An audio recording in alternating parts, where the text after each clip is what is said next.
Friday, October 13th, 1307. Early morning, still dark. Across all of France, simultaneously, at the exact same moment, there is knocking on doors. Royal soldiers, thousands of them, acting on a single order that King Philip IV had been preparing in secret for months. The order had been sealed. It could not be opened before the appointed hour.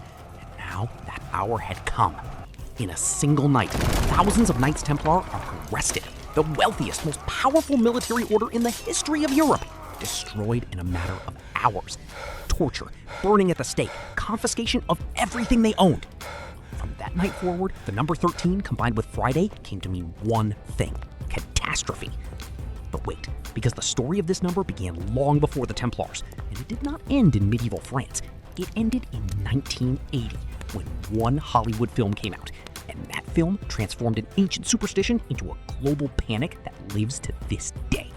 Today we go from beginning to end, from the earliest traces of fear around 13 to skyscrapers without a 13th floor and airlines without a 13th row. And at the end, I will tell you something you are not expecting. About China, about what this number means there, something completely different, and about what that says, not about the number, but about you. Let us start at the very beginning, with a question that seems simple. Why 13?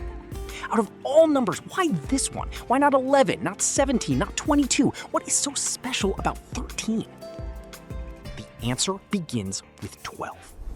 12 is the number of order, the number of completeness. 12 months in a year, 12 signs of the zodiac, 12 Olympic gods, 12 tribes of Israel, 12 hours on a clock face, 12 apostles.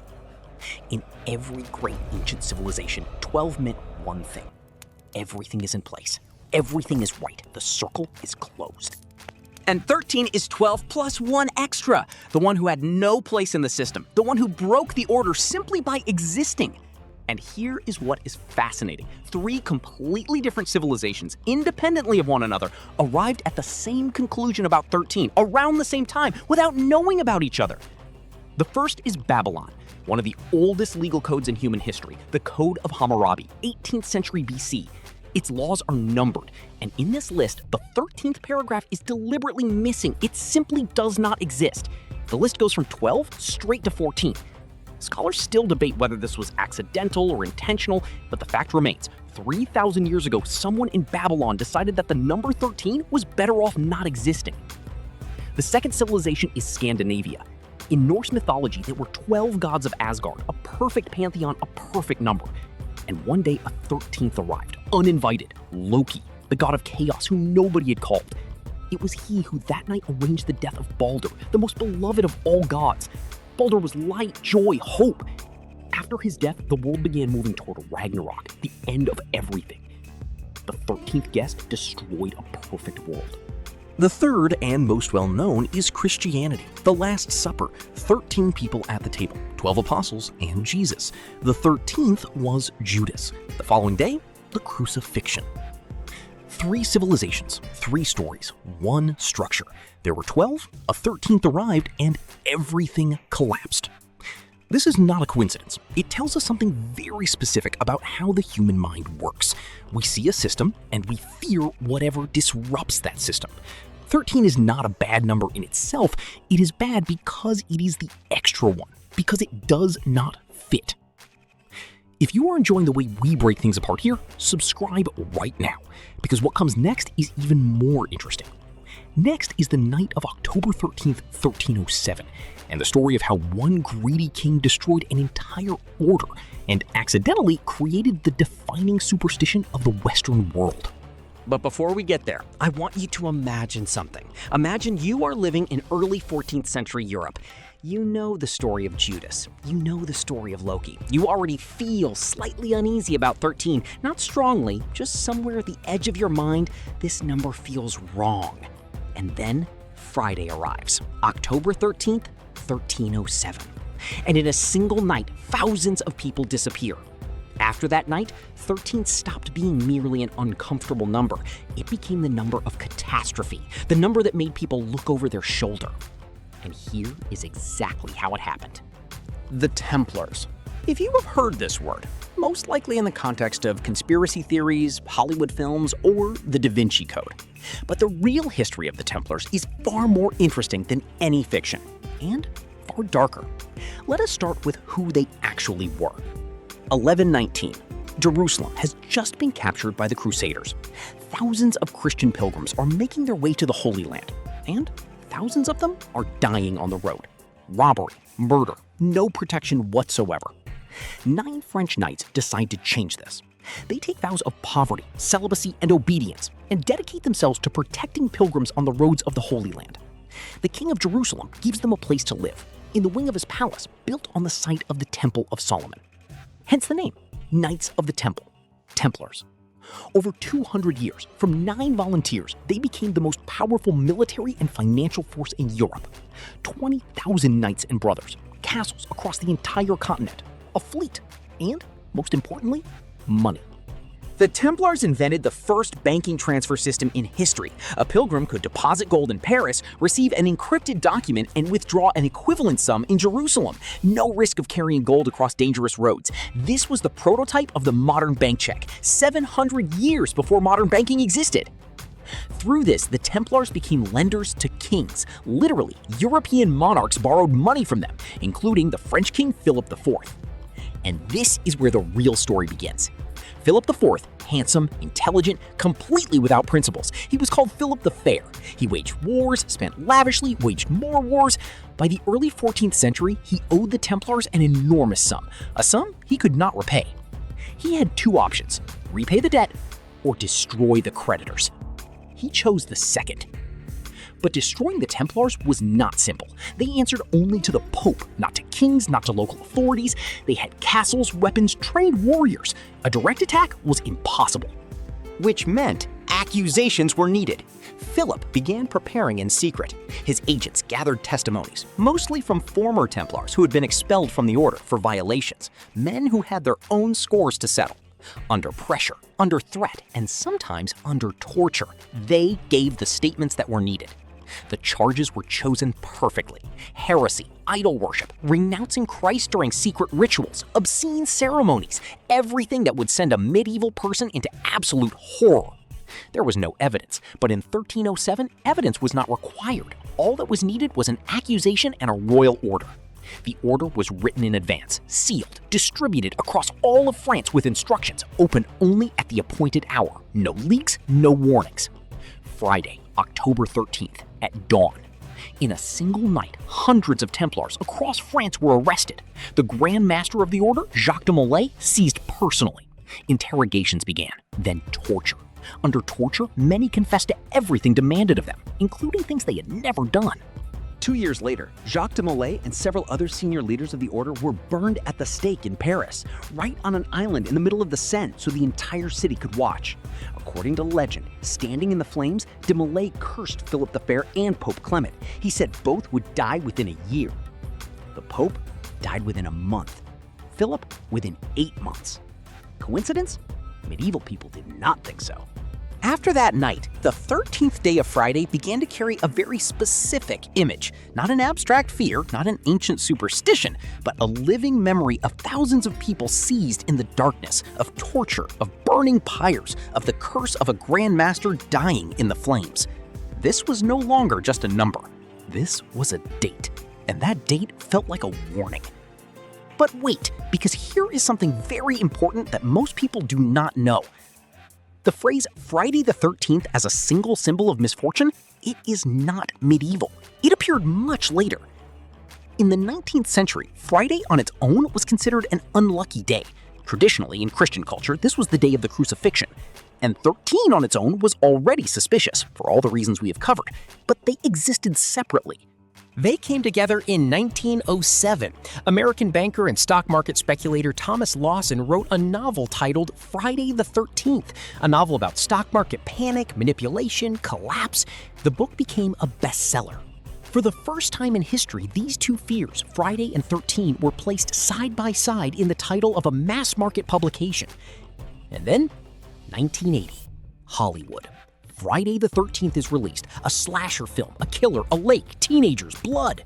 The film earned 20 times its budget at the box office. It spawned 12 sequels. It became one of the most successful horror franchises in history. And it did something very specific. It gave the fear of Friday the 13th a visual image, a face, a mask. Jason Voorhees' hockey mask that the entire world now recognizes. Before 1980, Friday the 13th was a superstition for people who were interested in superstitions. After 1980, it became part of the mass culture of the entire planet. Think about that. A medieval fear, plus one novel from 1907, plus one Hollywood film from 1980. 3 layers, 3 eras, and the result, a global phobia in millions of people who never once thought about where it came from. If this has gotten under your skin, leave a comment and tell me whether you are afraid of Friday the 13th. Not because I want statistics, but because I am genuinely curious. Does knowing the origin of a fear change anything in how you feel it? Because next, I am going to tell you something that will absolutely change the way you see this number. In China, 13 is lucky. Literally. And this is not simply a cultural difference. This is the key to understanding how fear works at all. Any fear, including yours. China, Shanghai, a modern skyscraper. You step into an elevator, you look at the panel of buttons, and you notice something strange. There is no 4th floor, no 14th, no 24th. They are simply missing. The elevator goes from 3 straight to 5. You think, how odd? Because in Western skyscrapers, they skip the 13th. But here, they skip the 4th. Because in the Chinese language, the word for 4, si, sounds almost identical to the word for death. One sound, one breath, and that is enough for an entire civilization to decide this number is better off not existing. In China, Japan, Korea, countries where the logographic tradition made this connection obvious, 4 is what 13 is for the Western world. An unlucky number, a number to be avoided, a number removed from elevator panels, phone numbers, license plates. In Japan, the situation is even more interesting. There are 2 unlucky numbers, 4 and 9. 9 in Japanese, ku, is also a word meaning suffering or pain, which is why Japanese hospitals often have no 4th and no 9th ward. Gift sets never contain 4 or 9 items. It is considered a bad omen, especially when giving to someone who is ill. And 13? In China, 13 is good luck, because in Cantonese, 13 sounds similar to the phrase meaning definitely alive, life, vitality, continuation. The very number that in the West means catastrophe, in the East means life. One number, 2 worlds, 2 completely opposite meanings. And here is the most important question of this entire video, not about 13 and not about 4, about you. If fear of 13 is not a universal truth, but a cultural choice, if half of humanity looks at this number and sees good fortune, if your fear was created by specific stories, specific people, specific Hollywood films, then what does that say about the nature of fear itself? Here is what psychologists and anthropologists tell us. Fear of numbers and fear of symbols in general is not an innate property. It is learned behavior. The brain receives a signal, this number keeps appearing alongside bad events, again and again, and the brain draws a conclusion. The number is dangerous. This is called associative conditioning. It is the same mechanism that makes you tense up at the sound of a dentist's drill before you have even sat down in the chair. You are not afraid of the sound, you are afraid of what it is associated with. The same thing happened with 13. Judas, Loki, the Templars, Jason Voorhees, centuries upon centuries of associations between this number and catastrophe. The brain remembered, and now it produces the reaction automatically, even when you intellectually understand that it is just a digit. And the Chinese brain received different signals, different stories, different associations, and produces a different reaction. This does not mean one brain is smarter than another. It means that fear is always a story, not a fact, a story. And if it is a story, it can be rewritten.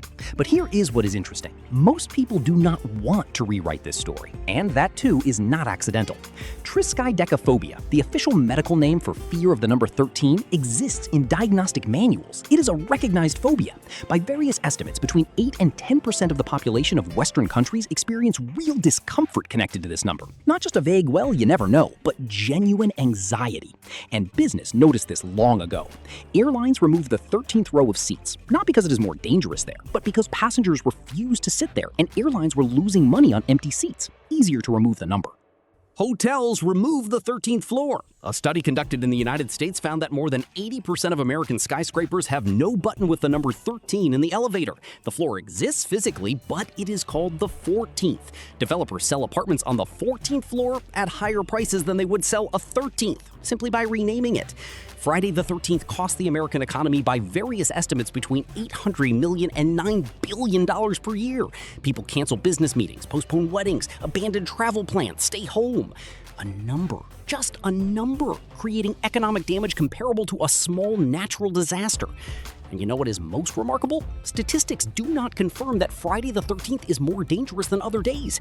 Studies of traffic accidents, hospitalizations, injuries, no significant difference. A Dutch study from 2008 found that on Friday the 13th, accidents and fires actually occur less frequently than on a regular Friday. Most likely because superstitious people simply stay home that day. Fear of a number literally makes people more cautious, which paradoxically makes that day statistically safer. We are afraid of a number, and that fear protects us, not from the number, from our own carelessness. Here is the final thought I want to leave you with. You have lived however many years on this planet. In that time, you have survived several Friday the 13ths, maybe a dozen, maybe more, and you are here, reading this. Everything is fine. But somewhere in your brain, or in the brain of someone you know, lives this small alarm signal. 13, be careful. Something might go wrong. That signal was planted by Babylonian scribes 3,000 years ago. It was watered by the authors of the Bible and Norse storytellers. It was grown by a French king who did not want to repay his debts. It was assembled into a single thing by an American stock market speculator in 1907. And it was locked in place forever by Hollywood in 1980. You inherited this fear. You did not choose it. It was already prepared before you were born, built into the language, into the culture, into the films you watched as a child. And right now in Shanghai, someone is riding an elevator and pressing the button for the 13th floor, without the slightest anxiety, with the feeling that it is going to be a lucky day. One number, 7 billion people, and every single one of them feels something different. This is not about numbers. It is about the stories we were told, and about the fact that we believed them. The next time you see the number 13, remember this story. Not so that you stop being afraid, but so that you know where that fear came from. Because a fear you understand is no longer quite a fear. It is just a memory of someone else's stories. And memories can be rewritten.